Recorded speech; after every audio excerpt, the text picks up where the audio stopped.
Hi friends, my name is Ben Johnson, lead pastor at St Mary's Anglican Church in Merbau North, and today we are exploring, as part of our Covenant and Kingdom series, the theme of Jesus and the cross. And if you haven't already done so, hit pause on this video and read through the passage from 2 Corinthians chapter 5 verses 14 to 21, because we did a bit of a Bible study last Sunday working our way through that passage.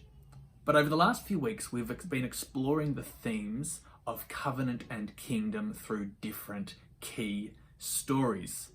Covenant, or relationship, and kingdom, or responsibility. We could express it different ways, such as being or doing, maybe even invitation and challenge.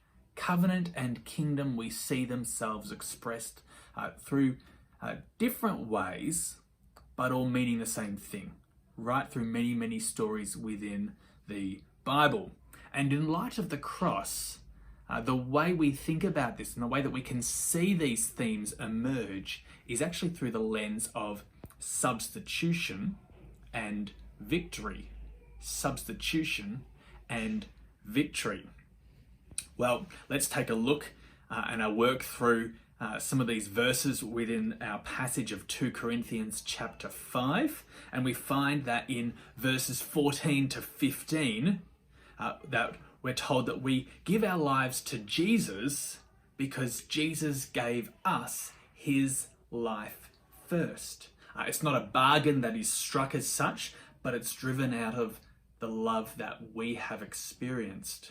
In the same way that Abraham was called to obedience because of the blessing that Yahweh had already offered to him.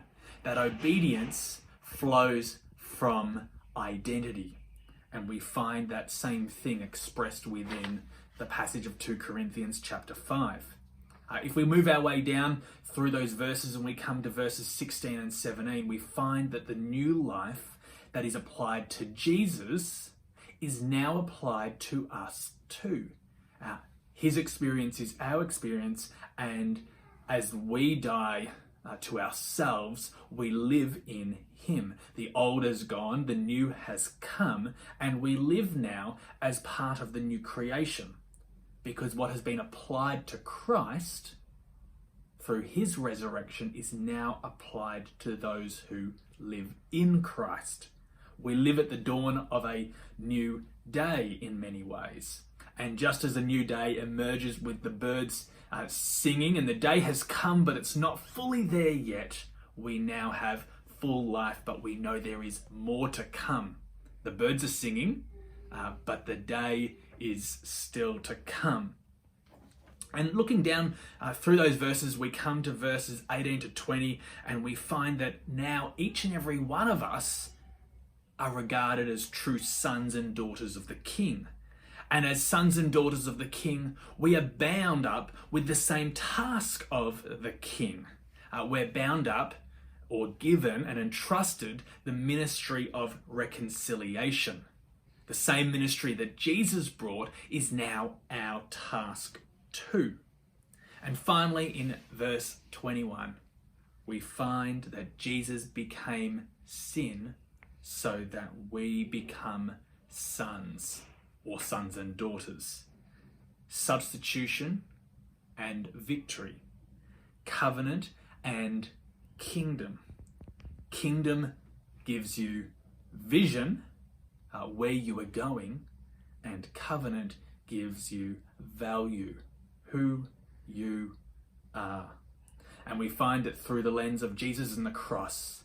We see these same themes emerge, both in Jesus' life, substitution and victory, but also in now our lives, as what has been given to Jesus is now entrusted to us. His story is our story. Have a wonderful week, my friends, and remember what we find within this passage, that we live in a new day.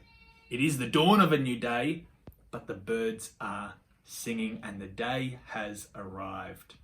Blessings, friends.